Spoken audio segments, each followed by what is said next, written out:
আসসালামু আলাইকুম। আমার হাতে এই যে পাহাপা হিমসাগর আমটি দেখতে পাইতেছেন, এখনো বাজারে কোনো কিন্নানি নেই। এই যে আব্বুল লাগাই যে হিমসাগর আমের গাছটা দেখতে পাইতেছেন, এই গাছের পাহা হিমসাগর আম। তো চিন্তা করছি যে গরমটা পড়ছে, এই গরমের মধ্যে আজকে ওই আম দিয়া ম্যাঙ্গো মাস্তানি বানামো। তো লন বানান্না শুরু করি। ম্যাঙ্গো মাস্তানি বানান্নার পান্নে সবকিছু গুছগাছ করে হিমসাগর আম গাছের সামনেই কলম বয়ে পড়ছি। এখন আম কাটতে হইবে। ওয়াও, সেই কিন্তু আম কাটা হয়ে গেছে। এখন দিব ভ্যানিলা আইসক্রিম, এখন দিয়ে দিব চিনি, দুধ। যাই এখন ব্লেন্ড করে লই।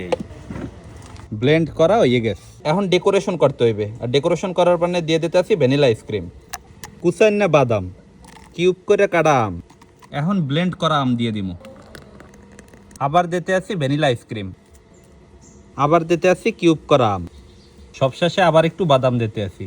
অবশেষে আমাগো ম্যাঙ্গো মাস্তানি রেডি। এখন খালি খাইয়ে দেখার পালা যে কেমন হইছে। বিসমিল্লাহ। দারুন দারুন।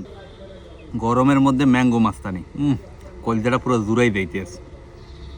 মাস্ট ট্রাই করার মতো একটা আইটেম। এই গরমে যদি এরমের ম্যাঙ্গো মাস্তানি থাকে, হেলে কলম আর কিছু লাগেই না।